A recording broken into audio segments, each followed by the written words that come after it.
ദൈവത്തിന്റെ അതിപരിശുദ്ധ നാമം ഈ രാത്രി വാഴ്ത്തപ്പെടുമാറാകട്ടെ.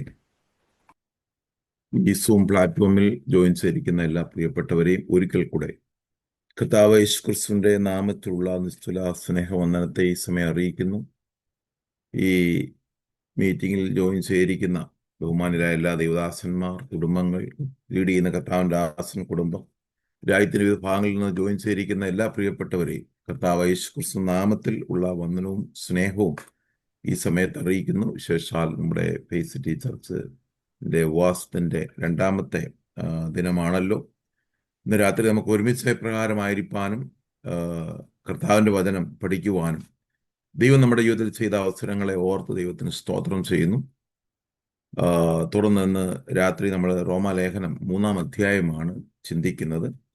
ഈ റോമാലേഖന പഠന പരമ്പരയിലേക്ക് ഒരിക്കൽ കൂടെ എല്ലാവരെയും കർത്താവ് യേശുക്രിസ്തുവിന്റെ നാമത്തിൽ ഞാൻ എല്ലാവരെയും ഹാർദവമായി സ്വാഗതം ചെയ്യുന്നു. ദൈവം നമ്മെ ധാരാളമായി അനുഗ്രഹിക്കട്ടെ.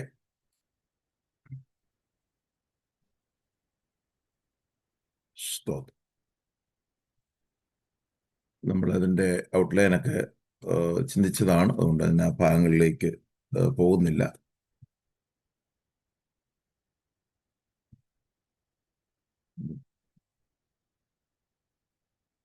റോമാലേഖനം 3-ാം അധ്യായം അതിൻ്റെ ഒരു 3-ാമത്തെ പാർട്ടായിട്ടാണ് നമ്മൾ ഇന്ന് രാത്രി ചിന്തിക്കുവാൻ കർത്താവിൽ ശരണപ്പെടുന്നു.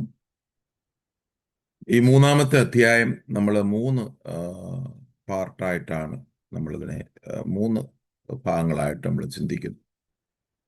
അതിൽ ഒന്നാമത് 3-ാം അധ്യായം 1 മുതൽ 8 വരെയുള്ള വാക്യങ്ങൾ Jewish advantage and God's faithfulness, യഹൂദന്റെ വിശേഷതകളും ദൈവത്തിന്റെ വിശ്വസ്തതയും എന്നുള്ള ഭാഗമാണ് 1 മുതൽ 8 വരെയുള്ള വാക്യങ്ങളിൽ നമ്മൾ ചിന്തിക്കുന്നത്.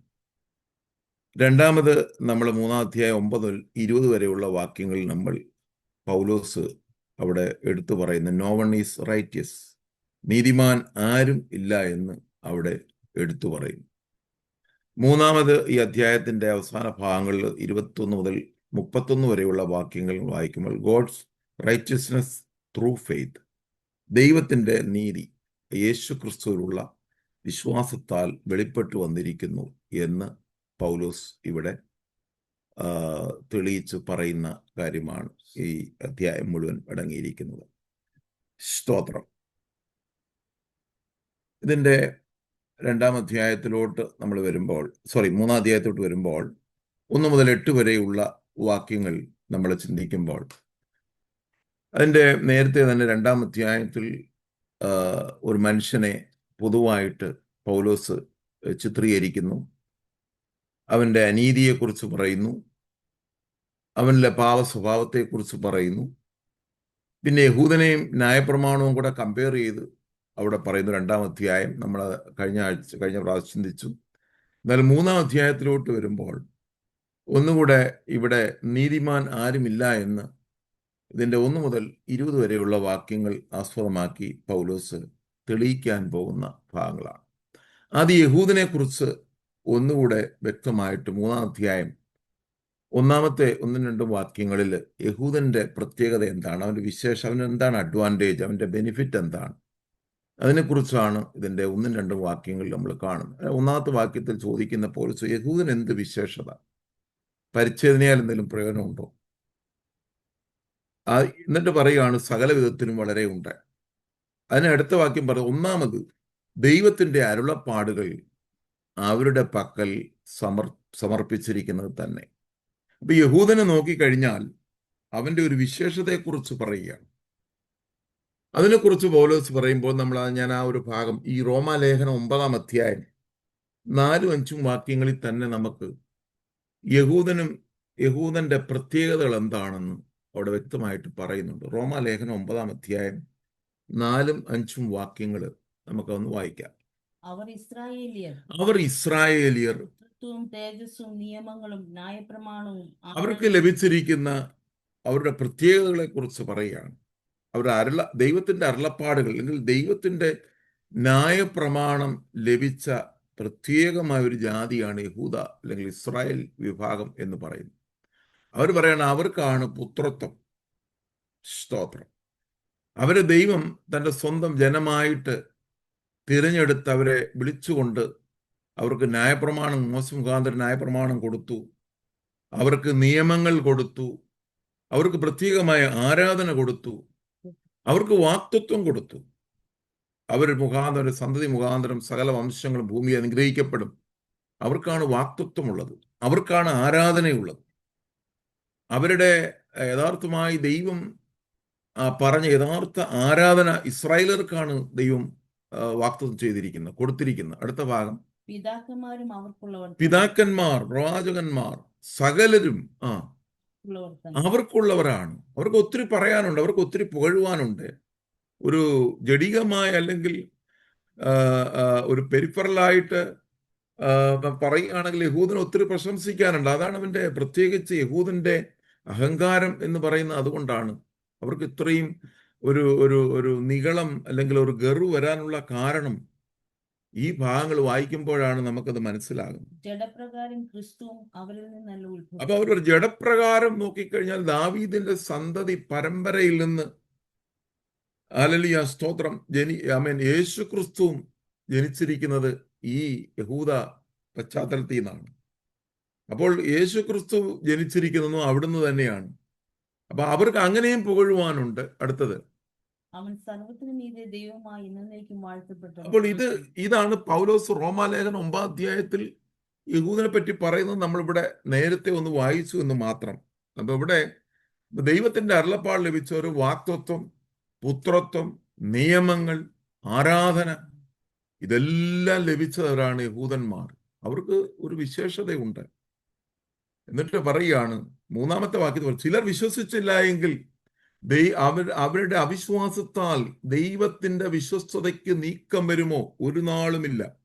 ചില യഹൂദന്മാർ വിശ്വസിച്ചില്ല എങ്കിൽ, ചിലര് ശാപത്തിന് കീഴിൽ അകപ്പെട്ടു പോയി എങ്കിലും ദൈവത്തിന്റെ ഫെയ്ത്ത്ഫുൾനെസ്സിന് ഒരു മാറ്റവും ഇല്ല എന്ന് ഇവിടെ പൗലോസ് അസന്നിഗ്ധം പ്രഖ്യാപിക്കുകയാണ്. എന്നാൽ അടുത്ത ഭാഗം പറയുന്നു, നിന്റെ വാക്കുകളിൽ നിന്ന് നീതീകരിക്കപ്പെടുവാനും നിന്റെ ന്യായവിസ്താൽ ജയിക്കുവാനും എന്ന് എഴുതിയിരിക്കുന്ന പോലെ ദൈവം സത്യവാൻ, സകല മനുഷ്യരും ഓഷ്ക് പറയുന്നവർ എന്നേ വരൂ. ഈ ഭാഗം സങ്കീർത്തനം 51-ന്റെ 4-ാമത്തെ, അല്ലെങ്കിൽ ദാവീദ് എഴുതിയ സങ്കീർത്തനത്തിൽ ദാവീദ് ബത്ശബയുടെ അടുക്കൽ ചെന്ന് പാപം ചെയ്തപ്പോൾ ദൈവസന്നിധിയിൽ അനുദപിക്കുമ്പോൾ ദാവീദ് പറയുന്ന ഒരു ഭാഗമുണ്ട്. അതിന്റെ 51-ാം സങ്കീർത്തനം 4-ാമത്തെ വാക്യം ഒന്ന് വായിച്ചാട്ടെ. നിന്നോട് തന്നെ ഞാൻ പാപം ചെയ്തു. ദാവീദ് ദൈവത്തോട് പറയുകയാണ്, ഞാൻ നിന്നോട് തന്നെ പാപം ചെയ്തു, നിനക്ക് അനിഷ്ടമായുള്ളത് ഞാൻ ചെയ്തിരിക്കുന്നു, നിനക്ക് അനിഷ്ടമായത് ഞാൻ ചെയ്തിരിക്കുന്നു. സംസാരിക്കുമ്പോൾ നീ നീതിമാനായി. എന്നാൽ ഒരു കാര്യം, നീ സംസാരിക്കുമ്പോൾ അങ്ങാണ് നീതിമാൻ. എന്റെ ദുഷ്ടതയിൽ, എന്റെ പാപവുമായി ഞാൻ നിന്റെ അടുക്ക് വരുമ്പോൾ നീ നീതിമാനായി തന്നെ കാണപ്പെടുന്നുണ്ട്. വിധിക്കുമ്പോൾ നിർമ്മലനായി ഇരിക്കേണ്ടതിന് തന്നെ. ജഡ്ജ് ചെയ്യുമ്പോൾ നീയാണ് നിർമ്മലൻ എന്ന് പറയുന്നത്. ദൈവത്തിന്റെ പരിശുദ്ധിയിൽ ഒരു പാപിയായ മനുഷ്യന് നിൽക്കുവാൻ സാധ്യമല്ല എന്ന് ദാവീദ് ഇവിടെ പറയുകയാണ്. നമ്മൾ ഈ ഭാഗം വായിക്കുമ്പോൾ ഒരിക്കലും പൗലോസ് ഒരു പുതിയ തിയോളജിയുമായിട്ട് വരികയല്ല. പൗലോസ് എന്തോ പുതിയൊരു കാര്യം ഇവിടെ പ്രസ്താവിക്കുകയല്ല. പൗലോസ് ഈ ഭാഗങ്ങൾ തെളിയിക്കുന്നത് ന്യായപ്രമാണം, പ്രവചന പുസ്തകങ്ങളും ആധാരമാക്കിയാണ് ഈ റോമിലെ സഭയ്ക്ക് ലേഖനം എഴുതുന്നത്. അവർക്ക് ഇത് പൗലോസ് പുതുതായിട്ടൊന്നും, പ്രത്യേകിച്ച് പൗലോസിൻ്റെതായ ഒരു തിയറിയോ തിയോളജിയോ ഒന്നുമല്ല ഇവിടെ. ഇതെല്ലാം വിശുദ്ധ വചനത്തിൽ ഉള്ള കാര്യങ്ങളെ പൗലോസിന് റിവീൽ ചെയ്ത് കിട്ടിയപ്പോൾ, വെളിപ്പെട്ട് കിട്ടിയപ്പോൾ ഇവിടെ പറയുന്ന ഒരു കാര്യമാണ്. നമ്മൾ ഈ ഭാഗം വായിക്കുമ്പോൾ നമ്മൾ മനസ്സിലാക്കുന്ന ഒരു കാര്യം, ഈ വെളിപ്പാട്, റെവലേഷൻ എന്ന് പറയുന്നത് ഈ വിശുദ്ധ വചനത്തെ ആധാരമാക്കിയുള്ളതാണ്. തൻ്റെ പ്രവാചകന്മാർക്കും അപ്പോസ്തലന്മാർക്കും ദൈവം വെളിപ്പെടുത്തിയത് നമുക്ക് റിവീൽ ചെയ്ത് കിട്ടുന്നതാണ് വെളിപ്പാടെന്ന് പറയുന്നത്. അല്ലാതെ നമ്മൾക്ക് പുതുതായിട്ടൊന്നും ഏതോ ഒരു വെളിപ്പാട്, അല്ലെങ്കിൽ വിശുദ്ധ ബൈബിളിൽ ഇല്ലാത്ത ഒരു വെളിപ്പാടും നമ്മൾ, പ്രിയമുള്ളവരെ, ഈ കാലഘട്ടത്തിൽ അക്സെപ്റ്റ് ചെയ്യരുത്. അങ്ങനെയുള്ളതായ ഒരു വെളിപ്പാടും ഇല്ല. എല്ലാ വെളിപ്പാടുകളും, പൗലോസ് ഗലാത്യ സഭയ്ക്ക് ലേഖനം പറയുന്നു, ഞാൻ യേശു ക്രിസ്തുവിന്റെ വെളിപ്പാടിനാൽ അത്രേ ഞാൻ യാത്ര ചെയ്യുന്നത്, മനുഷ്യരിൽ നിന്ന് പ്രാപിച്ചതല്ല. പൗലോസ് ഒരിക്കലും, പൗലോസിന് ദൈവം വെളിപ്പെടുത്തി കൊടുത്ത കാര്യങ്ങളാണ് ഇവിടെ പൗലോസ് വളരെ വ്യക്തമായിട്ട് പറയും. നമ്മൾ ഈ റോമാലേഖനം അങ്ങോട്ട് പൗലോസ് ലേഖനങ്ങളൊക്കെ പഠിക്കുമ്പോൾ നമുക്കത് വ്യക്തമായിട്ട് മനസ്സിലാക്കുവാൻ കഴിയും. പൗലോസിനെ പഴയ നിയമത്തിൽ ന്യായപ്രമാണ പുസ്തകത്തിൽ കിടന്ന വചനങ്ങൾ അവിടുത്തെ ഒരു പണ്ഡിതനും ഒരു മഹാപുരോഹിതനും ഒരു ന്യായശാസ്ത്രിക്കും വെളിപ്പെട്ട് കിട്ടാത്തത് അപ്പോസ്തലനായ പൗലോസിന് ദൈവം വെളിപ്പെടുത്തി കൊടുത്തു എന്നുള്ളതാൽ ഒഴിച്ച് പൗലോസിൻ്റെതായിട്ടുള്ള യാതൊരു തിയോളജിയോ ഒന്നും ഇവിടെ പൗലോസ് പറയുന്നില്ല. ദൈവം വെളിപ്പെടുത്തിയത് മാത്രമാണ് പൗലോസ് പറയുന്നത്. അതുകൊണ്ട് ദാവീദിന്റെ സങ്കീർത്തനത്തെ ആസ്പദമാക്കി പറയുന്നത്, ദൈവത്തിൻ്റെ നീതിയുടെ മുമ്പിൽ നമുക്ക് നിൽക്കുവാനായിട്ട് സാധ്യമല്ല. ആ പരിശുദ്ധിയിൽ നിൽക്കുവാൻ നമുക്ക് സാധ്യമല്ല. ദൈവം വിധിക്കുമ്പോൾ ദൈവം എപ്പോഴും നീതിമാനാണ്, അവൻ്റെ വിധി നീതിയുള്ളതാണ്, അവൻ്റെ വാക്കുകളിൽ നീതിയുണ്ട് എന്ന്, ദൈവം സത്യവാനാണ് എന്ന് വളരെ ശക്തമായിട്ട് പറയുന്ന ഭാഗമാണ്.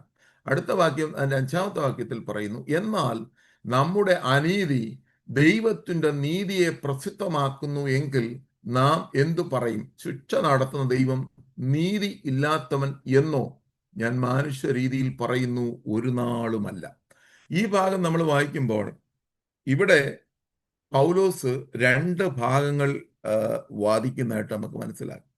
ഒന്ന്, പൗലോസ് ദൈവത്തിൻ്റെ കോടതിയിൽ നിന്ന് വാദിക്കുന്നു. മറ്റേത് പ്രതിഭാഗത്തു നിന്ന് വാദിക്കുന്നു, മനുഷ്യന്റെ സൈഡിൽ. 2 സൈഡും പൗലോസ് പരിശോധിച്ചിട്ട് 2 സൈഡും വാദിച്ചിട്ട് പൗലോസ് തന്നെ അതിൻ്റെ ഉത്തരം പറയുന്നതായിട്ടാണ് നമുക്ക് ഈ 5ഉം 6ഉം 7ഉം 8ഉം വാക്യങ്ങൾ വായിക്കുമ്പോൾ നമുക്ക് മനസ്സിലാക്കുവാനായിട്ട് സാധിക്കും.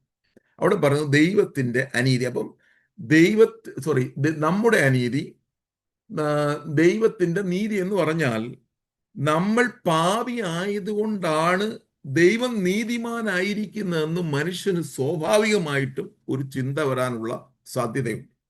ഞാൻ പറയുന്നത് നിങ്ങൾക്ക് മനസ്സിലാവുന്നു എന്ന് ഞാൻ വിചാരിക്കുന്നു. അപ്പോൾ ദൈവത്തിൻ്റെ നീതി പ്രസിദ്ധമാകണമെങ്കിൽ നാം പാപം ചെയ്താലേ ദൈവം നീതിമാനാകത്തുള്ളൂ. അല്ലെങ്കിൽ നമ്മുടെ പാപവുമായിട്ട് കമ്പയർ ചെയ്യുമ്പോഴാണ് ദൈവത്തിൻ്റെ നീതിയെ വലുതായി കാണുന്നതോ എന്നാണ് പൗലോസ് ചോദിക്കുന്നത്. ഒരു ഭാഗം ഒരു ക്വസ്റ്റ്യനാണ്, ഒരു ചോദ്യമാണ്. നമ്മുടെ ഹൃദയത്തിനകത്ത് സ്വാഭാവികമായിട്ടും ഒരു യുക്തിവാദി ചോദിക്കുന്ന ഒരു ചോദ്യമാണ്. ദൈവം നീതിമാനാണോ? ഞാൻ പാപം ചെയ്തോ, എൻ്റെ പാപം കൊണ്ടല്ലേ ദൈവം നീതിമാനായിട്ട് കാണപ്പെടുന്നത് എന്ന് പൗലോസ് ഇവിടെ ഒരു ചോദ്യം ചോദിക്കുകയാണ്. പൗലോസ് തന്നെ ഉത്തരം പറയുകയാണ്, നോ, ഒരു നാളുമല്ല. സ്തോത്രം. അല്ലെങ്കിൽ ദൈവം ലോകത്തെ എങ്ങനെ വിധിക്കും? അപ്പോൾ ഈ ലോകത്തെ ദൈവം തൻ്റെ നീതിയുള്ള വിധി നടപ്പാക്കുന്ന എങ്ങനെ? കാരണം എല്ലാ മനുഷ്യനും നോക്കുമ്പോൾ അവർ പാപികളായവരാണ്. അത് ദൈവത്തിൻ്റെ നീതിയെ എങ്ങനെയാണ് പ്രസിദ്ധമാക്കുന്നതെന്നാണ് പൗലോസ് ഇവിടെ പറയുന്നത്. അടുത്ത 7-ാമത്തെ വാക്യത്തിൽ പറയുന്നു, ദൈവത്തിൻ്റെ സത്യം എൻ്റെ ഫോഷ്കിനാൽ അവൻ്റെ മഹത്വത്തിനായി അധികം തെളിവായെങ്കിൽ എന്നെ പാപി എന്ന് വിധിക്കുന്നതിന്. പൗലോസ് ചോദ്യമാണ് ചോദിക്കുന്നത്. പൗലോസ് പറയുകയാണ്, ഇപ്പം നമ്മളെ ഒരു ഉദാഹരണം ഞാൻ പറയാം. ഈ കള്ളന്മാരുണ്ടെങ്കിലേ എന്തുള്ളൂ? പോലീസ് ഡിപ്പാർട്ട്മെന്റ് ഉള്ളൂ. കള്ളനില്ലെങ്കിൽ പോലീസുകാർക്ക് വല്ല ജോലിയുണ്ടോ? പോലീസിന്റെ മഹത്വം അറിയണമെങ്കിൽ കള്ളനുണ്ടാകണം. അക്രമവും അനീതിയും ഉണ്ടെങ്കിൽ മാത്രമേ നമ്മൾ ഒരു ഒരു പോലീസുകാരന്റെ വില അറിയത്തുള്ളൂ. ഇനിയിപ്പോ പറയാം, നമ്മൾ രോഗികൾ ഉണ്ടെങ്കിൽ മാത്രമേ ഒരു ഡോക്ടറുടെ മഹത്വം അറിയത്തുള്ളൂ. രോഗികൾ ഇല്ലെങ്കിൽ ഡോക്ടറിന് എന്ത് മഹത്വമാവുള്ളത്? സ്തോത്രം. ഇവിടെ അങ്ങനെ നമ്മൾ മനസ്സിലാക്കുമ്പോഴാണ് പൗലോസ് പറയുന്നത്, പൗലോസ് ഒരു മനുഷ്യന്റെ ചിന്താഗതി ഇവിടെ പറയുകയാണ്, നീ ഞങ്ങളെ എന്തിനാ പാപി എന്ന് വിധിക്കുന്നു? ഞങ്ങളുടെ പാപം ഇത്ര വലുതായതുകൊണ്ടല്ലേ ദൈവം ഒരു നീതിമാനായിട്ട് അറിയപ്പെടുന്നു? ഇവിടെ പൗലോസ് പറയുകയാണ്, ദൈവം നമ്മളെ ശിക്ഷിക്കുന്നു എങ്കിൽ, നമ്മളെ പാപികളായിട്ട് വിധിക്കുന്ന എന്തിനെന്ന് പറഞ്ഞാൽ, ദൈവം നീതിമാനാകുന്ന എങ്ങനെയാ? പാപം ചെയ്തെങ്കിൽ ദൈവം ശിക്ഷിക്കും. അത് ഈ ലോകത്തിന്റെ നിയമം അങ്ങനെയാണ്. നമ്മളൊരു തെറ്റ് ചെയ്തു കഴിഞ്ഞാൽ, അത് ഏതായിക്കോട്ടെ, മോഷണമോ കൊലപാതകമോ എന്തു തന്നെ ചെയ്താലും അതിന് ഇവിടെ ഈ ലോകത്തിന്റെ കോടതി അതിന് ശിക്ഷയുണ്ട്. അപ്പൊ ദൈവവും അല്ലെങ്കിൽ അല്ലെങ്കിൽ പാപം ചെയ്തവരെ ശിക്ഷിക്കുന്നത് അത് ദൈവത്തിന്റെ നീതിയാണോ എന്ന് സ്വാഭാവികമായിട്ട് ഒരു മനുഷ്യൻ ചോദിച്ചു കഴിഞ്ഞാൽ അതിന് പൗലോസ് അടുത്ത വാക്യത്തിൽ പറയുന്ന അതിന്റെ 8-ാമത്തെ വാക്യത്തിൽ നല്ലത് വരേണ്ടതിന് തീയത് ചെയ്യുക എന്നിട്ട് എന്ന് പറയരുതോ, ഞങ്ങൾ അങ്ങനെ പറയുന്നു എന്ന് ചിലർ ഞങ്ങളെ ദുഷിച്ചു പറയുന്നുവല്ലോ. ഇപ്പൊ പൗലോസ് പറയാണ്, ഞങ്ങളെപ്പറ്റി ഇങ്ങനെയാണ് പറയുന്നത്, നിങ്ങൾ നല്ലത് വരേണ്ടതിന് നിങ്ങൾ തീയത് ചെയ്യുകയോ. റോമാലേഖനം 6-ാം അധ്യായം 1-ാമത്തെ വാക്യത്തിൽ പൗലോസ് പറയുന്ന ഒരു കാര്യമുണ്ട്, നമുക്ക് അറിയാവുന്നതാണ്, നമ്മൾ വായിച്ചിട്ടുള്ളതാണ് ഈ ഭാഗങ്ങളൊക്കെ. അതിന്റെ 6-ന്റെ 1 പറയുന്നു, ആകയാൽ നാം എന്ത് പറയേണ്ടു, കൃപ പെരുകേണ്ടതിന് പാപം ഇപ്പൊ കൃപ പെരുകണമെങ്കിൽ ദൈവത്തിന്റെ കൃപ. അത് ഈ അങ്ങോട്ട് പോകുമ്പോൾ ആ ഭാഗം നമ്മളൊന്നുകൂടെ ചിന്തിക്കും. ഞാൻ ജസ്റ്റ് ഇതൊന്നുമായിട്ട് കമ്പയർ ചെയ്തപ്പോ ഒന്ന് പറയുന്നേ ഉള്ളൂ. കൃപ പെരുകേണ്ടതിന് പാപം ചെയ്യുകയോ ഒരു നാളും അരുത്, അങ്ങനെ വ്യവസ്ഥയില്ല. അപ്പോൾ പാപം ചെയ്ത് പെരുകുമ്പോഴാണോ, അല്ലെങ്കിൽ പാപത്തിന്റെ എവിടെയൊക്കെ പാപം പെരുകിയെടുത്ത് കൃപ പെരുകി എന്ന് നമ്മൾ വായിക്കുമ്പോൾ പാപം ചെയ്യാനുള്ള ലൈസൻസ് അല്ല അത്. സ്തോത്രം. അത് വിശ്വാസത്തിൽ വരുന്നതിന് മുമ്പായിട്ട് പാപിയായ ഒരു മനുഷ്യനെ ദൈവം രക്ഷിക്കുന്നതിന് വേണ്ടി ദൈവത്തിന്റെ കൃപ പെരുകിയതായിട്ടാണ് അവിടെ എഴുതിയിരിക്കുന്നത്. ഇവിടെ പറയുന്നു, ഇവിടെ പൗലോസ് ഞാൻ ഈ പറഞ്ഞ ഭാഗങ്ങൾ മനസ്സിലായി എന്ന് ഞാൻ വിശ്വസിക്കുന്നു. നമ്മുടെ പാപമാണ്, അല്ലെങ്കിൽ അതുകൊണ്ട് ദൈവം നീതിമാനാണ്, ദൈവത്തിന്റെ നീതിയുടെ മഹത്വം വെളിപ്പെടുത്തുന്നുവെങ്കിൽ എന്നെ എന്തിനാണ് പാപിയായിട്ട് വിധിക്കുന്നത്, എന്നെ എന്തിനാണ് ശിക്ഷിക്കുന്നതെന്ന് പൗലോസ് ഇവിടെ ഒരു ചോദ്യം ചോദിക്കുകയാണ്. സ്തോത്രം. അതിനാണ് ദാവീദ് 51:4 നമ്മൾ വായിച്ചത്. നിന്നോട് തന്നെ ഞാൻ പാപം ചെയ്തു, നിനക്ക് അനിഷ്ടമായുള്ളത് ചെയ്തു, അതുകൊണ്ട് ഞാൻ പാപി തന്നെയാണ്, എനിക്ക് പാപ സ്വഭാവമുണ്ട്. പക്ഷെ നിന്റെ അടുക്കൽ വരുമ്പോൾ നിന്റെ വിധികൾ നീതിയുള്ള വിധികളാണ്, നിന്റെ സംസാരം നീതിയുള്ളതാണ്, നീ വിധിക്കുമ്പോൾ നീ തന്നെ എപ്പോഴും നിർമ്മലനായിരിക്കുമെന്ന് ദാവീദിന് പൗലോസിന് മുമ്പേ ഈ വെളിപ്പാട് കിട്ടി. അതാ സങ്കീർത്തനത്തിൽ എഴുതിയിരിക്കുന്നത്. പൗലോസിന് പുതുതായിട്ട് ലഭിച്ച ഒന്നുമല്ല, ഇതെല്ലാം സങ്കീർത്തനത്തിൽ നിന്ന് എടുത്ത് പൗലോസ് കോട്ട് ചെയ്ത് അവിടെ തെളിയിക്കുകയാണ്. ഇവരെ മിണ്ടാതാക്കുന്ന ഒരു ഭാഗമാണ് നമ്മൾ കാണുന്നത്. അപ്പൊ നല്ലത് വരേണ്ടതിന് തീയത് ചെയ്യുക എന്ന് പറയരുതോ, അങ്ങനെയും ഒരു സാധ്യതയില്ലേ? ഞാൻ നേരത്തെ പറഞ്ഞ പോലെ കള്ളന്മാർ ഉള്ളത് കൊണ്ടല്ലേ പോലീസിന്റെയും വക്കീലിന്റെയും ജഡ്ജിമാരുടെയും മഹത്വം നമ്മൾ അറിയുന്നത്. അതുകൊണ്ട് നമുക്ക് എന്ത് പാപവും ചെയ്യുക എന്നുള്ള അർത്ഥത്തിലല്ല ഇവിടെ പൗലോസ് പറയുന്നത്. ശിക്ഷാവിധി ഉണ്ട്, ദൈവം ശിക്ഷ വിധിക്കും. എന്നാൽ ദൈവത്തിന്റെ നീതി എന്താണ്? ഇനി നമ്മളതാണ് താഴോട്ട് നമ്മൾ വായിക്കാൻ പോകുന്നത്. ഇവിടെ സ്തോത്രം 9-ാമത്തെ വാക്യത്തിൽ നമ്മൾ വരുമ്പോൾ അടുത്ത ഭാഗം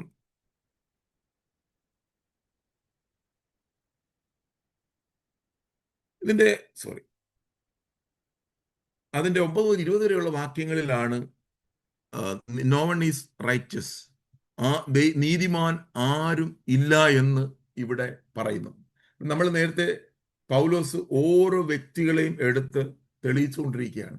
ഇവിടെ വരുമ്പോൾ 9-ാം വാക്യത്തിലോട്ട് വരുമ്പോൾ പൗലോസ് ഇതെല്ലാം കൂടെ വെച്ച് യഹൂദന്റെ വിശേഷതകളും ജാതികളുടെ അല്ലെങ്കിൽ സാധാരണ നോർമൽ മനുഷ്യന്റെ അവസ്ഥകളും ഇതെല്ലാം കൂടെ വെച്ച് തെളിയിക്കുകയാണ്. ഈ ഭാഗം വരുമ്പോഴാണ് പൗലോസ് ഇവിടെ കൺക്ലൂഡ് ചെയ്യുകയാണ്, ആകയാൽ എന്ത്? 9-ാമത്തെ വാക്യം, നമുക്ക് വിശേഷതയുണ്ടോ, നമുക്ക് എന്തെങ്കിലും പ്രത്യേകമായ ഒരു അഡ്വാൻറ്റേജ് ഉണ്ടോ? എന്നിട്ട് പറയാണ് അശേഷമില്ല. ചോദ്യവും ഉത്തരവും പൗലോസ് തന്നെ പറയുകയാണ്. യഹൂദന്മാരും യവനന്മാരും ഒരുപോലെ പാപത്തിന് കീഴാകുന്നു എന്ന് നാം മുമ്പേ തെളിയിച്ചുവല്ലോ. അപ്പോൾ ഇത്രയും ഭാഗങ്ങൾ എടുത്ത് സങ്കീർത്തനത്തിൽ നിന്നും പ്രവചന പുസ്തകങ്ങളിൽ നിന്നും ഒക്കെ എടുത്ത് പൗലോസ് തെളിയിക്കുന്ന ഒരു കാര്യമാണ്, നാം എല്ലാവരും പാപത്തിന് കീഴ് ആയിരിക്കുന്നു എന്ന് പൗലോസ് തെളിയിക്കുന്നു. നമുക്ക് ഉൽപ്പത്തി പുസ്തകം 6-ാം അധ്യായം അതിന്റെ 5-ാമത്തെ വാക്യത്തിൽ ദൈവം മനുഷ്യനെ സൃഷ്ടിച്ചതിന് ശേഷം അവരുടെ ഹൃദയങ്ങളെ നോക്കുമ്പോൾ കാണുന്ന ഒരു ഭാഗം അവിടെ എഴുതിയിട്ടുണ്ട്. ജെനസിസ് ചാപ്റ്റർ 6 വേഴ്സ് 5, ഉൽപ്പത്തി 6-ന്റെ 5. ഭൂമിയിൽ മനുഷ്യന്റെ ദുഷ്ടത വലിയത്, ഭൂമിയിൽ മനുഷ്യന്റെ ദുഷ്ടത വലിയത്. അവന്റെ ഹൃദയവിചാരങ്ങളുടെ നിരൂപണമൊക്കെയും എല്ലായ്പ്പോഴും ദോഷമുള്ളതും അത്രേ അവന്റെ ഹൃദയത്തിലെ എന്ന് കണ്ടു. നിരൂപണങ്ങളൊക്കെയും ദോഷമുള്ളതെന്ന് യഹോവ കണ്ടു. അപ്പം മനുഷ്യൻ എങ്ങനെയാണ് നീതിമാനായ, അല്ലെങ്കിൽ മനുഷ്യൻ എങ്ങനെ ദൈവത്തിന്റെ മുമ്പിൽ നീതിമാനാകും?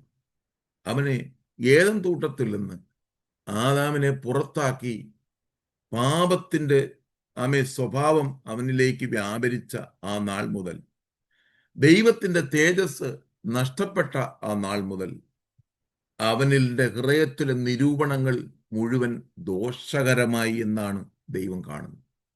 അതുകൊണ്ട് ഒരു പ്രത്യേകമായി ഒരു മനുഷ്യനും പ്രത്യേകിച്ചൊന്നും പറയാനില്ല.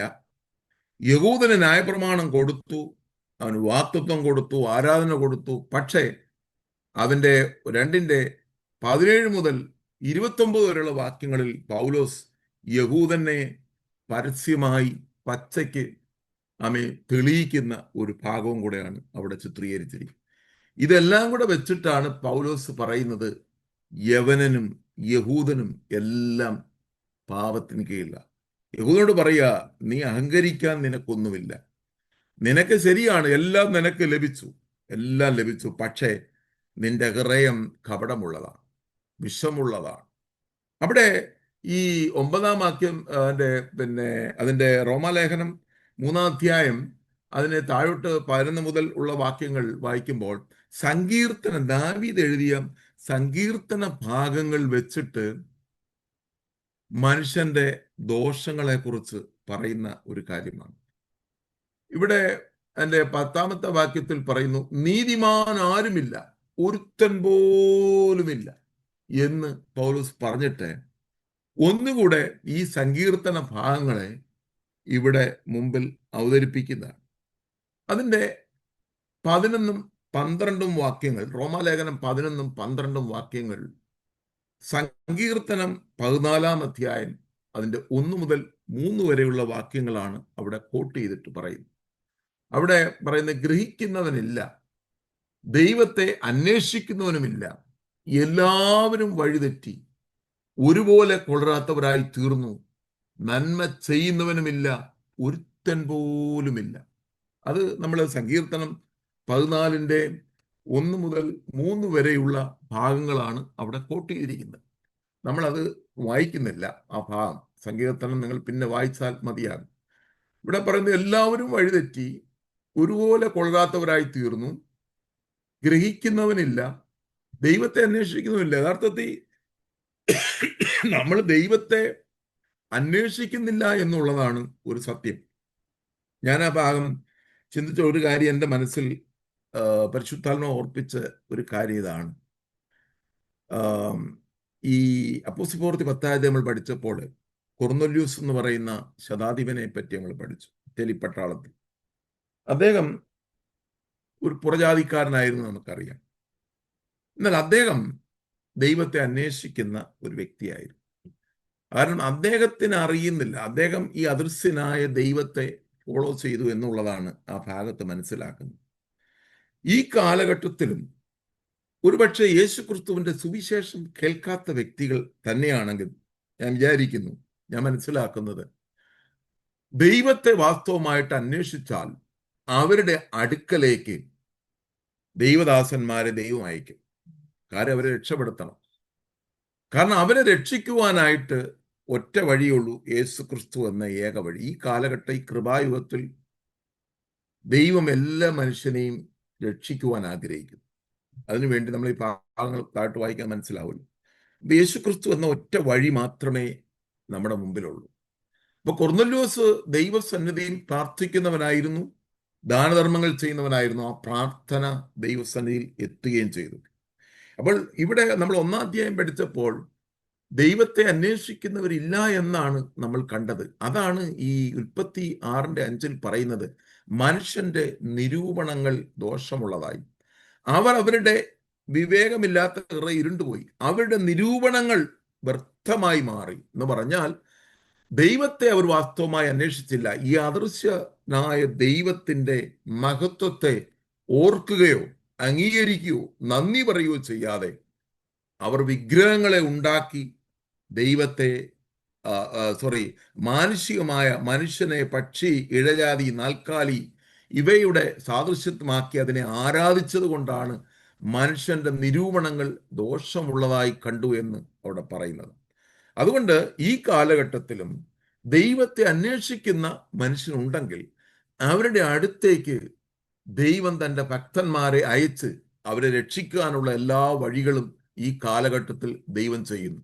അതുകൊണ്ട് സ്തോത്രം, ദൈവത്തെ നമ്മളെല്ലാം ഒരു പരുവത്തിൽ നമ്മൾ പറഞ്ഞാൽ ദൈവത്തെ ആണോ നമ്മൾ അന്വേഷിക്കുന്നത്, ദൈവത്തിൻ്റെ മഹത്വത്തെയാണോ നമ്മൾ വർണ്ണിക്കുന്നത്, ദൈവത്തിൻ്റെ മഹത്വത്തെയാണോ ഓർക്കുന്നത്? പലപ്പോഴും നമ്മളെല്ലാം കറങ്ങിത്തിരിഞ്ഞ് നമ്മളെ തന്നെയാണ് അന്വേഷിക്കുന്നത്. നമുക്ക് പലപ്പോഴും മനസ്സിലാക്കാൻ കഴിയും. നമ്മുടെ കാര്യങ്ങൾ, നമ്മുടെ കംഫർട്ട് സോൺ, നമ്മുടെ ജോലി, നമ്മുടെ ആരോഗ്യം, നമ്മുടെ സുഖസൗകര്യങ്ങൾ, നമ്മൾ ദൈവത്തെ അന്വേഷിക്കുന്നു എന്ന് നെയിംസേക്കിന് പറയുന്നെങ്കിലും അത് നമ്മൾ മറ്റുള്ളവരുടെ മുമ്പിൽ കാണിക്കുമ്പോഴും പലപ്പോഴും നമ്മൾ ഓർക്കേണ്ട ഒരു കാര്യമുണ്ട്. കറങ്ങിത്തിരിഞ്ഞ് നമ്മൾ നമ്മളെ തന്നെയാണ് ആരാധിക്കുന്നതെന്ന് പലപ്പോഴും നമുക്ക് തോന്നിപ്പോകും. നമ്മളെ തന്നെയാണ് നമ്മൾ പ്രൊജക്റ്റ് ചെയ്യുന്നത്. നമ്മുടെ സുഖസൗകര്യങ്ങളും നമ്മുടെ ജീവിതത്തിൻ്റെ എല്ലാ മേഖലയിലും ഈ ലോകത്തിൽ ആ സ്ഥാനമാനങ്ങളായാലും ഏത് മേഖലയായാലും ഈ ലോകത്തിൽ ഞാൻ ഉയർന്നു നിൽക്കണം, എൻ്റെ മഹത്വം വെളിപ്പെടണം എന്നുള്ള ഒരു ചിന്തയിലാണോ നാം ദൈവത്തെ അന്വേഷിക്കുന്നത്? വാസ്തവമായി അങ്ങനെ ഒരു അന്വേഷണത്തെക്കുറിച്ചല്ല വിശുദ്ധ വചനത്തിൽ പറയുന്നത്. ദാവീദിന്റെ സങ്കീർത്തനങ്ങൾ പഠിച്ചു കഴിഞ്ഞാൽ ദൈവത്തെ വാസ്തവമായി അന്വേഷിച്ച ഒരു രാജാവായിരുന്നു ദാവീദ് എന്ന് നമുക്ക് മനസ്സിലാക്കാണ്ട് സാധിക്കും. ഞാൻ ഈ ഭാഗങ്ങൾ, സങ്കീർത്തനങ്ങൾ എല്ലാം ഞാനിവിടെ വായിപ്പിക്കുന്നില്ല, ഞാനൊന്ന് റെഫറൻസ് ഇവിടെ പറഞ്ഞു പോവുകയാണ്. റോമർ 3-ാം അധ്യായം 11 മുതൽ 12 വരെയുള്ള വാക്യങ്ങൾ സങ്കീർത്തനം 14-ന്റെ 1 മുതൽ 3 വരെയുള്ള വാക്യങ്ങളാണ് കോട്ട് ചെയ്തിരിക്കുന്നത്. അടുത്ത അതിൻ്റെ 3-ന്റെ 13 എന്ന് പറയുന്നത് സങ്കീർത്തനം 5-ന്റെ 9 ഇവിടെ പറയുന്നത്. അവരുടെ തൊണ്ട തുറന്ന ശവക്കുഴി, നാവുകൊണ്ടവർ ചതിക്കുന്നു, സർപ്പവിഷം അവരുടെ ആദരങ്ങൾ കീഴെയുണ്ട്. ഒരു മനുഷ്യനെ പച്ചയായി വരച്ച് കാട്ടിക്കഴിഞ്ഞാൽ പലപ്പോഴും നമ്മുടെ നാവ് എത്ര ദോഷകരമായ ഒരു നാവാണ്.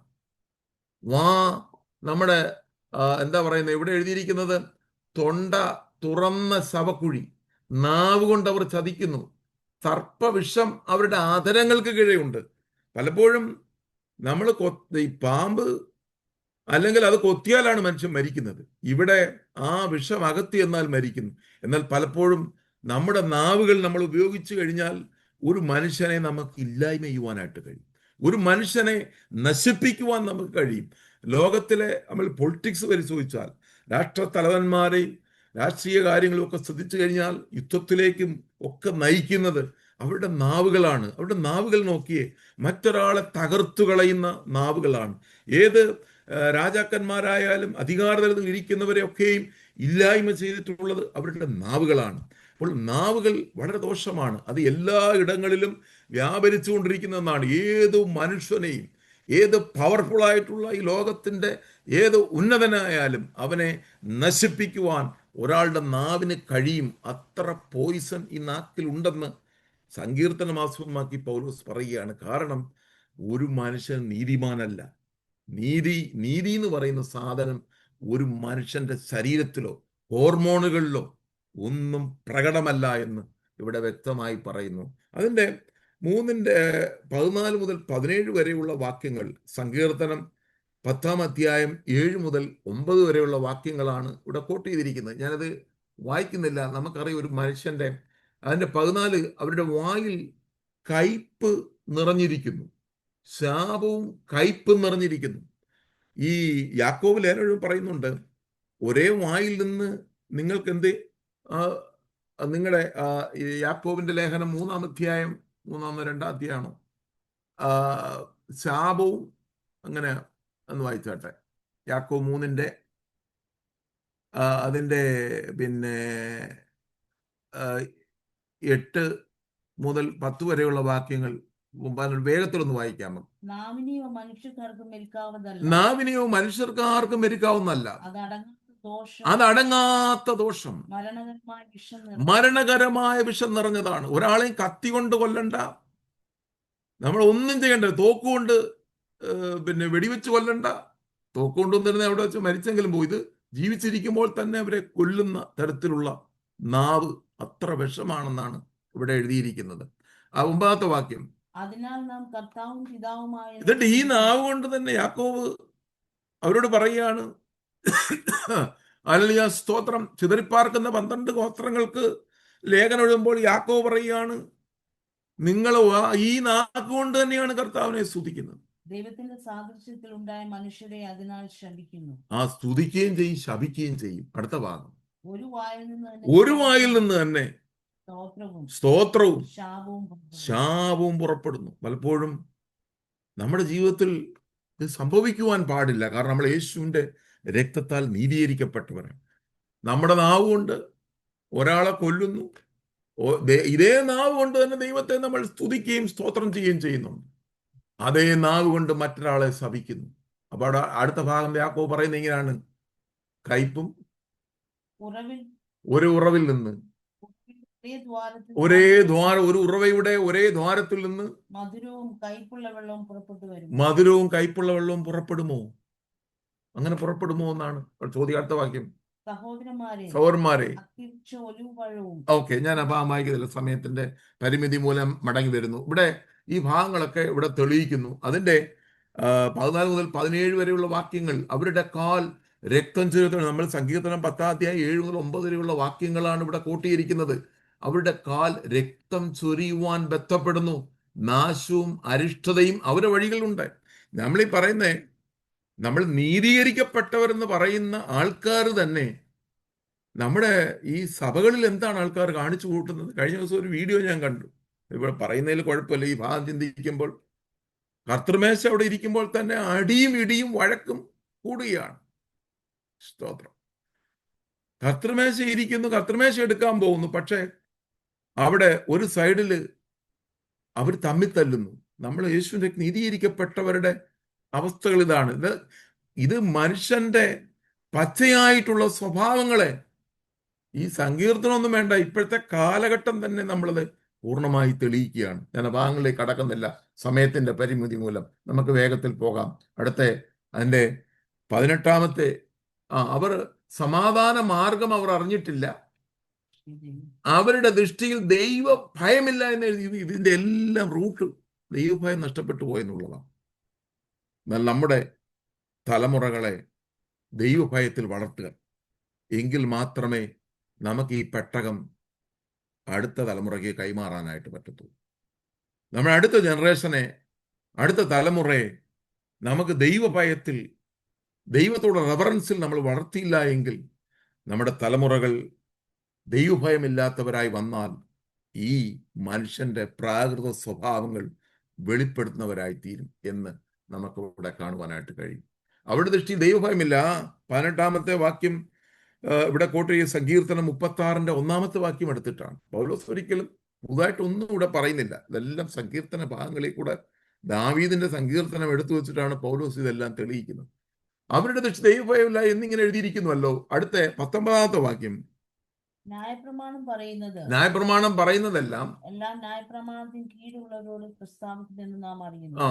അങ്ങനെ ഏതു വായും അടഞ്ഞ് സർവ്വലോകവും ദൈവസന്നിധി ശിക്ഷായോഗ്യമായി തീരേണ്ടതിന് യഹൂദനോടും യവനനോടും, യഹൂദനോട് പറയാം, നിനക്ക് ഇതെല്ലാം ലഭിച്ചു, പരിച്ഛേദന ചെയ്തു, നിനക്ക് ഉടമ്പടി ചെയ്തു, നീ ദൈവത്തിന്റെ ജനമാക്കിയൊക്കെ മാറ്റിയ, പക്ഷേ നിന്റെ പ്രവൃത്തി ഒന്നും ശരിയല്ല. ദാവീദ് അതിനെക്കുറിച്ച് അതിന്റെ 63-ന്റെ 11 പറയുന്നുണ്ട്. 61-ന്റെ 11 വായിച്ചാട്ടെ. സങ്കീർത്തനം 61-ന്റെ 11.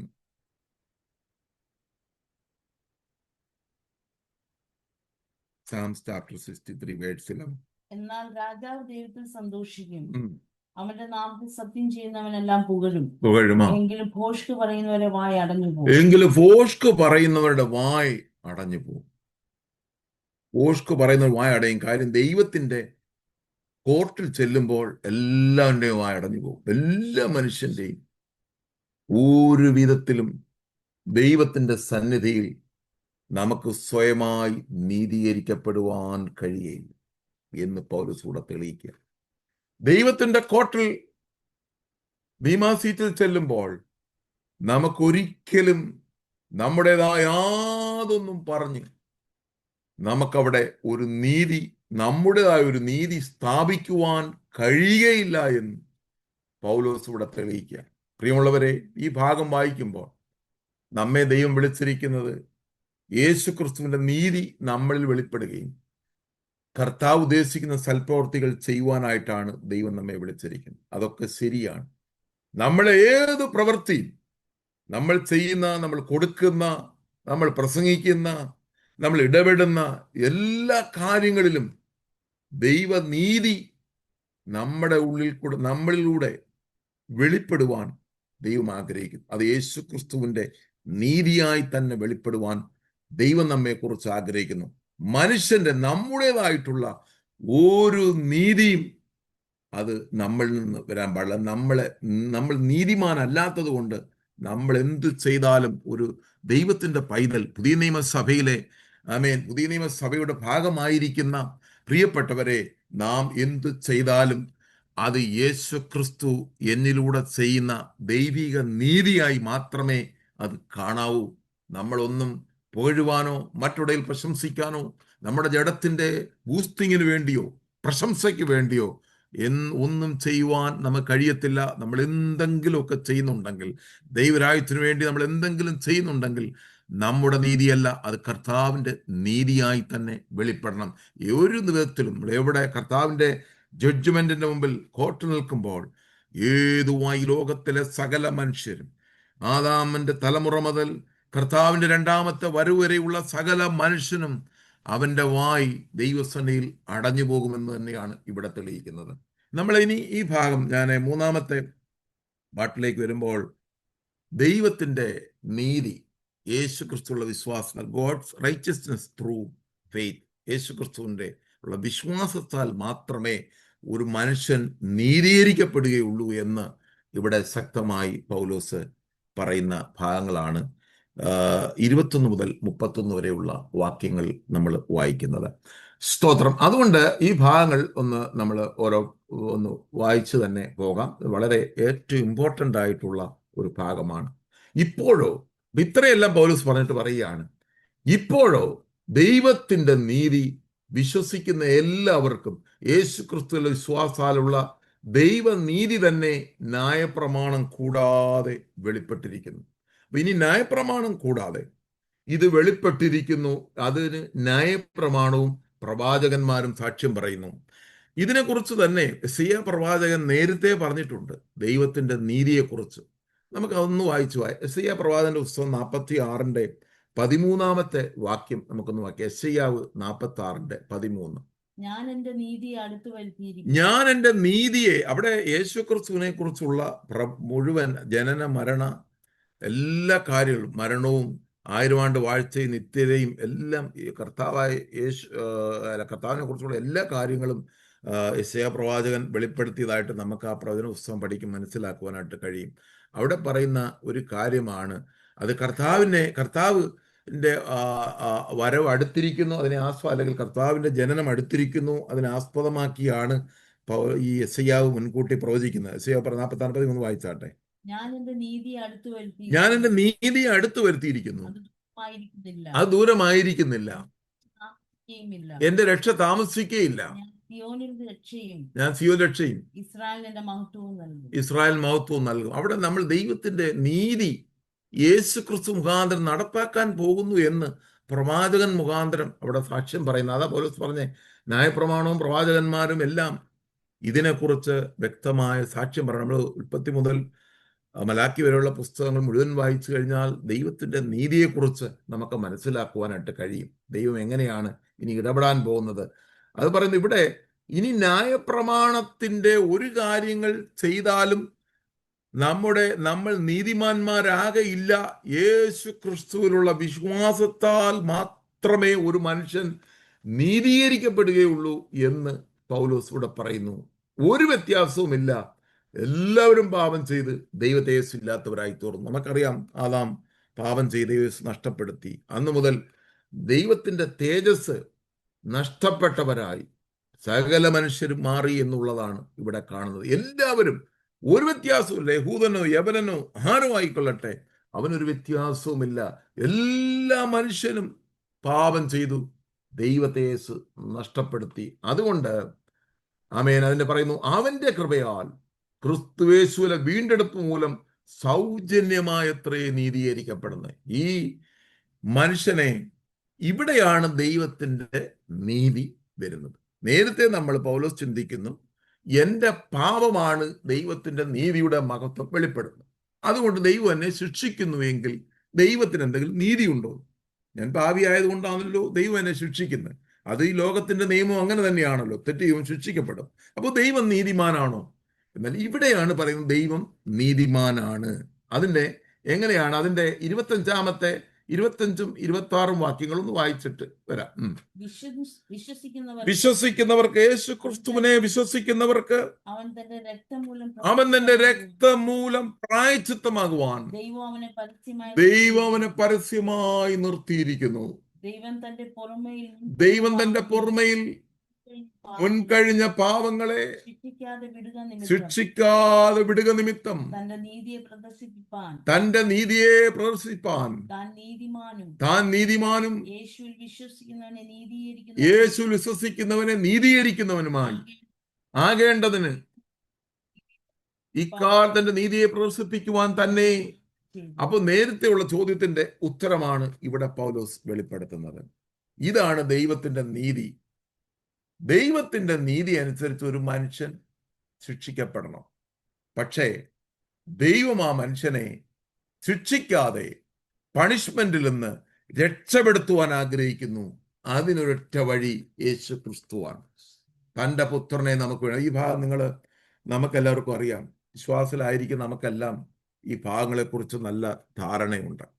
ഇതിനെക്കുറിച്ച് നല്ല പാണ്ഡിത്യമുള്ളവരാണ് ഇന്ന് രാത്രി ഈ സൂം പ്ലാറ്റ്ഫോമിൽ ജോയിൻ ചെയ്തിരിക്കുന്നത്. ഇതിനെക്കുറിച്ച് നിങ്ങൾക്ക് പ്രത്യേകമായിട്ട് എടുത്തു പറയേണ്ടതില്ല. ഞാൻ ഒരു കാര്യം ഞാൻ പറയുന്നത്, കർത്താവ് നമുക്ക് സൗജന്യമായിട്ടാണ് ഈ ഗിഫ്റ്റ് നമുക്ക് ലഭിച്ചിരിക്കുന്നത്, ദാനം നമുക്ക് ലഭിച്ചിരിക്കുന്നത്. നമ്മളൊന്നും എന്തെങ്കിലുമൊക്കെ അതിനോട് ആഡ് ചെയ്യരുത് എന്ന് ഈ സമയത്ത് ഞാൻ ഓർപ്പിക്കുന്നു. നമ്മുടെയൊക്കെ ഒരു വിചാരമുണ്ട്, നമ്മൾ വേറെ എന്തെങ്കിലുമൊക്കെ ചെയ്തിട്ടാണ് ഇത് ലഭിക്കുന്നതെന്നുള്ള ഒരു ചിന്തയുണ്ട്. ഒരു പ്രവൃത്തിയുമില്ല. ഫെയ്ത്ത് അലോൺ, വിശ്വാസം മാത്രമാണ് നമ്മൾ നീതീകരിക്കപ്പെടുന്നത്. നമ്മളെ ഒരു മനുഷ്യനെ വിശ്വാസത്തിലേക്ക് കൊണ്ടുവരാൻ വേണ്ടി അതിനോട് എന്തെങ്കിലും ഒന്ന് ആഡ് ചെയ്യരുത്. നമുക്ക് സൗജന്യമായി കർത്താവ് തന്നിരിക്കുക. നീ ഇന്നത് ചെയ്താലേ ഈ രക്ഷ ലഭിക്കുള്ളൂ എന്ന് കർത്താവ് ഒരിക്കലും പറഞ്ഞിട്ടില്ല.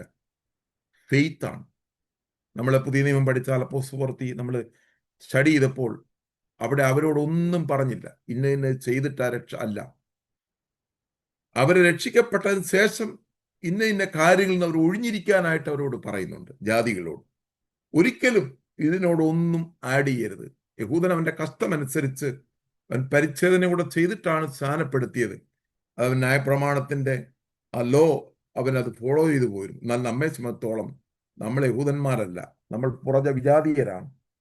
നമ്മൾക്ക് ഇതിനോട് പ്രിയമുള്ളവരെ ഒരു കാര്യവും ആഡ് ചെയ്യുവാൻ, നമ്മൾ ദൈവവചനത്തിൽ ഇല്ലാത്ത ഒരു കാര്യവും ഒരാൾ രക്ഷയിലേക്ക് വരുന്നതിന് ആഡ് ചെയ്യരുത്. ഇത് സൗജന്യമായി കൊടുത്തതാണ് ദൈവം. നമ്മൾ അതിനുവേണ്ടി ഒരു പ്രവൃത്തിയും നമുക്ക് ചെയ്യുവാനായിട്ട് കഴിയത്തില്ല. അത് പ്രത്യേകമായി നമ്മൾ നമ്മുടെ വിചാരം നമ്മൾ എന്തൊക്കെയോ ചെയ്തിട്ട് നമ്മൾ നേടുന്ന ഒരു കോൺസെപ്റ്റ് നമ്മുടെ ഹൃദയത്തിൽ ഒരിക്കലും വരാൻ പാടില്ല. ഇവിടെ സൗജന്യമായി ഇവിടെ പറയുന്നു, പൗലോസ് പറയുന്നു, വിശ്വസിക്കുന്നവർക്ക് വേണ്ടി തൻ്റെ കർത്താവായ യേശു ക്രിസ്തുവിന്റെ രക്തം. എന്ത് വിശ്വസിക്കുന്നു? അവൻ എനിക്ക് വേണ്ടി എൻ്റെ ശിക്ഷയെ നീക്കുവാൻ അവൻ കാൽവറിയിൽ എൻ്റെ ശിക്ഷ അവൻ ഏറ്റുവാൻ. ഞാൻ ശിക്ഷിക്കപ്പെടേണ്ടിടത്ത്, ഞാൻ മരിക്കേണ്ടിടത്ത്, ഞാൻ നിത്യനരകത്തിൽ പോകേണ്ടിടത്ത് ക്രൂസിൽ അവൻ എനിക്ക് വേണ്ടി യാഗമായി തീർന്നു. ആ ഒരു ഫെയ്ത്ത് ലെവൽ, ആ ഫെയ്ത്തിലേക്ക് നമ്മൾ വരുമ്പോൾ, അത് വിശ്വസിച്ച് നമ്മൾ കൺഫസ് ചെയ്യുമ്പോൾ ആ രക്ഷയുടെ അനുഭവത്തിലേക്ക് നമ്മൾ പ്രവേശിക്കുകയും നമ്മുടെ പാപ സ്വഭാവങ്ങൾ ഒരിക്കലും നമ്മൾ ഇനി മുതൽ നമ്മുടെ പൊസിഷൻ തന്നെ മാറ്റി നമ്മളെ വിശുദ്ധൻ എന്നാണ് പൗലോസ് വിളിക്കുന്നത്. കൊരിന്ത്യ സഭയ്ക്ക് ലേഖനം എഴുതുമ്പോഴും അവിടെയും അവരുടെ പൊസിഷനെ കീപ്പ് ചെയ്തുകൊണ്ടാണ് പൗലോസ് ലേഖനം എഴുതുന്നത്. അപ്പൻ്റെ ഭാര്യയെ വെച്ചുകൊണ്ടിരിക്കുന്ന ഒരുവൻ ആ സഭയിൽ ഉള്ളപ്പോഴും അവൻ്റെ പൊസിഷനെ കീപ്പ് ചെയ്യാണ്. വിശുദ്ധന്മാരെന്ന് തന്നെയാണ് പൗലോസ് അവരെ അഭിസംബോധന ചെയ്യുന്നത്. അതും പാപം ചെയ്യാനുള്ള ലൈസൻസോ ഒരു കാര്യങ്ങളുമല്ല. നമ്മളെ വിശുദ്ധൻ എന്നുള്ള നമുക്കതൊരു പൊസിഷനാണ്. പ്രായ ജീവിതത്തിൽ പലപ്പോഴും നമ്മുടെ വിശുദ്ധ ജീവിതം പരാജയപ്പെട്ടു പോകുന്നെങ്കിലും നമ്മുടെ പൊസിഷൻ അങ്ങനെ തന്നെയാണ്. ഈ ലോകത്തിൽ ഒരാളെ ഒരു പൊസിഷനിലാക്കിയാൽ, ഒരു തെറ്റ് ചെയ്താൽ പൊസിഷൻ തന്നെയാണ്. എന്നാൽ ഇവിടെ അല്ല, ഇവിടെ എല്ലായ്പ്പോഴും നമ്മൾ നീതീകരിക്കപ്പെടുന്നത് യേശുവിൻ്റെ രക്തത്താലാണ്. യേശുവിൻ്റെ രക്തത്താലുള്ള കഴുകലാണ്, അവനുള്ള വിശ്വാസമാണ് നമ്മളെ നീതീകരിച്ചിരിക്കുന്നത്. നമ്മൾ നീതിമാനായി കഴിഞ്ഞാൽ പിന്നീട് നമ്മുടെ പ്രായോഗിക ജീവിതം എങ്ങനെ വിശുദ്ധമായിരിക്കണമെന്നുള്ളത് തുടർന്ന് നമ്മൾ ലേഖനങ്ങളിൽ പഠിക്കുന്നുണ്ട്. സ്തോത്രം. ഇത് പറയുന്ന ഞാൻ നീതിമാനും യേശു നീതീകരിക്കുന്നവനും ആകേണ്ട ഇക്കാൽ തൻ്റെ നീതിയെ പ്രദർശിപ്പിക്കുവാൻ അങ്ങനെ ചെയ്തു. അപ്പൊ ദൈവം നീതിമാനാണ്. ഈ ലോകത്തിന്റെ കോടതി ഏത് തെറ്റ് ചെയ്താലും ശിക്ഷയുണ്ടെങ്കിൽ, എല്ലാ തെറ്റ് ചെയ്തിട്ടും കർത്താവ് യേശു ക്രിസ്തുവിനെ വിശ്വസിക്കുന്ന മുഖാന്തരം അവന്റെ ശിക്ഷയിൽ നിന്ന് ഒഴിച്ചു കളയുന്നു.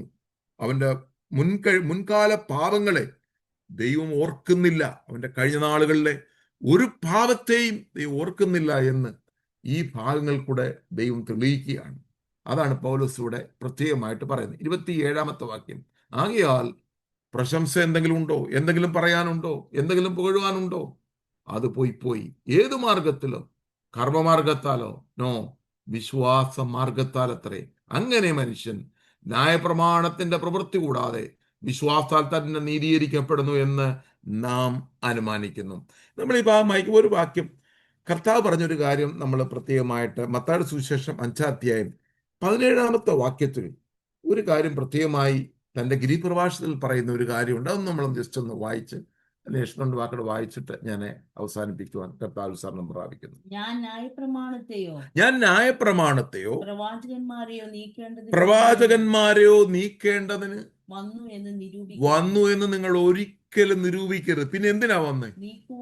ഞാൻ ന്യായപ്രമാണം നീക്കുവാനല്ല, ഞാൻ ഇത് ഫുൾഫിൽ ചെയ്യുവാനായിട്ട് വന്നു. നിങ്ങൾക്ക് ഈ ന്യായപ്രമാണം ഫുൾഫിൽ ചെയ്യുവാൻ കഴിയത്തില്ല. പക്ഷെ ഇതിന്റെ ശാപം ഗലാത്യലേഖനത്തിൽ എഴുതുന്നുണ്ട്, ഞാനത് കടന്നു പോകുന്നില്ല. ഇതിന്റെ ശാപം ഞാൻ ഏറ്റെടുക്കുകയാണ്. ഇതിന്റെ ശാപം ഞാൻ ഏറ്റെടുത്തുകൊണ്ട് നിങ്ങൾക്ക് ചെയ്യാൻ പറ്റാത്തതിനെ ഞാൻ ഇതിനെ ഫുൾഫിൽ ചെയ്തുകൊണ്ട് കർത്താവായ യേശു ക്രിസ്തുവിലുള്ള വിശ്വാസത്താലാണ് നമ്മൾ ന്യായപ്രമാണത്തിന്റെ പ്രവൃത്തികളെ ഫുൾഫിൽ ചെയ്യുന്നു. അല്ല നമ്മൾ എന്തെങ്കിലും ചെയ്തിട്ടല്ല. യേശു ക്രിസ്തുവിലുള്ള വിശ്വാസത്താലാണ്, ആ ഒരു ഫെയ്ത്തിലാണ് ഈ ന്യായപ്രമാണത്തിന്റെ പ്രവൃത്തികൾ. ആമേ സ്തോത്രം. നമ്മൾ ഒന്നും ചെയ്യുവാൻ നമുക്ക് സാധിക്കുന്നില്ലെങ്കിലും, ഒന്നും ചെയ്യുവാൻ നമ്മുടെ ജഡം അനുവദിക്കുന്നില്ലെങ്കിലും, കർത്താവായ യേശു ക്രിസ്തുവിന്റെ നീതിയാൽ നമുക്ക് അതിനെ ഫുൾഫിൽ ചെയ്യുവാൻ കഴിയും. ആ നീതി നമ്മൾ വിശ്വസിച്ചു കഴിഞ്ഞാൽ കർത്താവിൻ്റെ ആത്മാവ് നമ്മുടെ അകത്തേക്ക് വരികയും ദൈവത്തിൻ്റെ നീതി നമ്മളിൽ കൂടെ ചെയ്യുവാൻ ഇടയാകുകയും ചെയ്യും. അങ്ങനെ നമ്മൾ ന്യായപ്രമാണത്തിൻ്റെ പ്രവൃത്തികളെ ഫുൾഫിൽ ചെയ്യുവാൻ നമുക്ക് കഴിയുമെന്നുള്ളത് ഈ ഭാഗങ്ങൾ നമ്മെ തെളിയിക്കുന്നു. ഒരിക്കലും ചിലരൊക്കെ പഠിപ്പിച്ചിട്ടുണ്ട്, ന്യായപ്രമാണം എല്ലാം എടുത്തു കളഞ്ഞു, അതിനെയൊക്കെ നീക്കിക്കളഞ്ഞു. നോ, കർത്താവ് ഞാനത് നീക്കാൻ വന്നതല്ല, അത് ഫുൾഫിൽ ചെയ്യാൻ വന്നതാണ്. ലോ ആയിട്ട് തന്നെ ഇരിക്കുന്നു. അതിലെ കാര്യങ്ങളൊക്കെ യേശു ക്രിസ്തുവിൽ കൂടെ അത് ഫുൾഫിൽ ചെയ്തു എന്ന് പൗലോസ് ഇവിടെ കർത്താവ് പറയുമ്പോൾ പൗലോസ് ഒന്നുകൂടെ അതിനെ ജസ്റ്റിഫൈ ചെയ്ത് പറയുന്നു, അതിനെ എംഫസൈസ് ചെയ്ത് പറയുന്നു. 26 അവിടെ പറയുന്നു, അല്ല 29 അല്ല, ദൈവം യഹൂദന്മാരുടെ ദൈവം മാത്രമോ, ജാതികളുടെയും ദൈവമല്ലയോ? അതെ, ജാതികളുടെ ദൈവമാകും. നമുക്കൊരു സമയത്ത് യഹൂദനെയാണ് ദൈവം അബ്രഹാമിന്റെ വംശത്തിൽ ദൈവം വിളിച്ചു, അബ്രഹാം റെസ്പോണ്ട് ചെയ്തു, തലമുറകൾ ദൈവത്തെ അറിഞ്ഞു. ഒരു പ്രത്യേക ജനമായി ദൈവം തിരഞ്ഞെടുക്കുമ്പോൾ മനുഷ്യന് സ്വാഭാവികമായിട്ട് പുറം ജാതിക്കാർക്ക് ഒരു ചിന്ത വരും, ദൈവം യഹൂദന്മാരുടെ മാത്രം ദൈവമാണ്. അങ്ങനെ ചിന്ത വരാൻ പാടില്ല. അവർ അങ്ങനെയല്ല, ദൈവം സകല മനുഷ്യരുടെയും ദൈവമാണ്, അവൻ ജാതികളുടെയും ദൈവമാണ്, യഹൂദന്റെ മാത്രം ദൈവമല്ല. ദൈവം ഏകനല്ലോ. വിശ്വാസം മൂലം പരിച്ഛേദനക്കാരെയും വിശ്വാസത്താൽ അഗ്രചർമ്മികളെ നീതീകരിക്കുന്നു. അപ്പോൾ വിശ്വാസം ആർക്കെല്ലാം ഉണ്ടോ, പരിച്ഛേദനക്കാരനെയും അഗ്രചർമ്മികളെയും എല്ലാം ദൈവം ജസ്റ്റിഫൈ ചെയ്യുന്നു. യഹൂദനെയും യവനനെയും എല്ലാം കർത്താവായ യേശു ക്രിസ്തുവിലുള്ള വിശ്വാസത്താലാണ് നീതീകരിക്കുന്നതെന്ന് ഇവിടെ പൗലോസ് ശക്തമായി പറയുകയാണ്. ആകയാൽ നാം വിശ്വാസത്താൽ ന്യായപ്രമാണത്തെ ദുർബലമാക്കുന്നു. ഒരു നാളുമില്ല. ഇവിടെ നമ്മൾ നേരത്തെ വായിച്ചതുപോലെ ഞാൻ പറഞ്ഞ ഒന്നുകൂടെ ഇവിടെ എടുത്തു പറയുകയാണ്, ഒരു നാളുമില്ല നമ്മുടെ വിശ്വാസത്താൽ ന്യായപ്രമാണത്തെ ഒരിക്കലും നമ്മൾ ദുർബലമാക്കിയല്ല, ന്യായപ്രമാണങ്ങളെ നമ്മൾ ഉറപ്പിക്കുകയാണ് ചെയ്യുന്നത്. എങ്ങനെയാണ്? യേശു ക്രിസ്തുവിലുള്ള വിശ്വാസത്താൽ. കർത്താവ് പറഞ്ഞു, ഞാൻ ന്യായപ്രമാണം നീക്കാനല്ല, ഞാനത് നിവർത്തിക്കാനാണ് വന്നത്. അത് നിങ്ങൾ വിശ്വസിക്കുമ്പോൾ നിങ്ങളും ഈ ന്യായപ്രമാണത്തെ ഉറപ്പാക്കുക തന്നെ ചെയ്യും. പ്രിയമുള്ളവരെ, ഇന്ന് ഹല്ലേലൂയ, സ്തോത്രം, ദൈവത്തിന്റെ നീതി എന്താണെന്ന് നമുക്ക് മനസ്സിലാക്കുവാനായിട്ട് കഴിഞ്ഞു. നമ്മളെ ശിക്ഷയിൽ നിന്ന് ദൈവം നമ്മെ രക്ഷിക്കുന്നത് കർത്താവായ യേശു ക്രിസ്തുള്ള വിശ്വാസത്താലാണ്. നമ്മൾ അടുത്ത ആഴ്ചയിൽ 4-ാം അധ്യായം ചിന്തിക്കുമ്പോൾ അബ്രഹാം എങ്ങനെയാണ് നീതീകരിക്കപ്പെട്ടതെന്നുള്ള കാര്യങ്ങളാണ്. അദ്ദേഹം എങ്ങനെയാണ് അതൊക്കെ ഈ നമ്മൾ വിശ്വാസമുള്ള നീതീകരണത്തിന്റെ ഒരു തുടർഭാഗമായിട്ട് ഒരു അബ്രഹാമിനെ ഒരു എക്സാമ്പിൾ ആക്കി എടുത്ത് പൗലോസ് വിവരിക്കുന്നതാണ് 4-ാം അധ്യായം. നമ്മൾ അടുത്ത ആഴ്ച അത് പഠിക്കുമ്പോൾ കുറച്ചുകൂടെ ഈ നീതീകരണത്തെക്കുറിച്ച് നമുക്ക് വ്യക്തമായിട്ട് മനസ്സിലാക്കുവാനായിട്ട് കഴിയും. ആമേൻ. പ്രിയമുള്ളവരെ, ഒരു പ്രവൃത്തിയുമല്ല നമ്മളെ നീതീകരിച്ചത്. ആമേൻ. നമ്മുടെ ഒരു കഴിവുമല്ല, ദൈവത്തിന്റെ കർത്താവ് യേശു ക്രിസ്തുള്ള ഒരു faith alone, not any works, only faith. യേശു ക്രിസ്തു വിശ്വാസാൽ മാത്രമാണ് നമ്മൾ നീതീകരിക്കപ്പെട്ടിരിക്കുന്നുള്ള ഒരു വലിയ സത്യമാണ് റോമാലേഖനം 3-ാം അധ്യായം അതിൻ്റെ 21-31 വരെയുള്ള വാക്യങ്ങളിൽ കൂടെ ഇന്ന് രാത്രി നമ്മൾ മനസ്സിലാക്കുന്നത്. ദൈവം നമ്മളെ സഹായിക്കട്ടെ. ഈ ഭാഗങ്ങളൊക്കെ ഇത്തിരി കോംപ്ലിക്കേറ്റഡ് ആയിട്ട് തോന്നിയാലും വളരെ പ്രാർത്ഥനയോടെന്നാൽ ദൈവത്തിൻ്റെ പരിശുദ്ധാത്മാവ് നമുക്ക് അത് മനസ്സിലാക്കുവാനായിട്ട് കഴിയും. ആമേൻ. നമുക്ക് അസാധ്യമായിട്ടൊന്നുമില്ല. ദൈവം നമുക്ക് ഓരോ കാര്യങ്ങളും വചനങ്ങളും തുറന്ന് നമുക്ക് വെളിപ്പെടുത്തട്ടെ എന്ന് നമുക്ക് ആത്മാർത്ഥമായി പ്രാർത്ഥിക്കാം. ഈ ദൈവവചനങ്ങളാൽ ദൈവം നമ്മെ ധാരാളമായി അനുഗ്രഹിക്കട്ടെ എന്ന് തുടർന്ന് നമുക്ക് ഈ ഭാഗങ്ങൾ 4-ാം അധ്യായം നിങ്ങൾ അടുത്ത ആഴ്ച വരുമ്പോൾ ഒന്ന് വായിച്ചുകൊണ്ട് വരണം. നമുക്ക് കുറച്ചുകൂടെ ഈസി ആയിട്ട് അത് മനസ്സിലാക്കാനായിട്ട് കഴിയുമെന്ന് ദൈവനാമത്തിൽ ഓർപ്പിച്ചുകൊണ്ട് ഞാൻ എൻ്റെ ശുശ്രൂഷയിൽ വിരമിക്കുന്നു. God bless you all. ദൈവം നമ്മെ അനുഗ്രഹിക്കട്ടെ.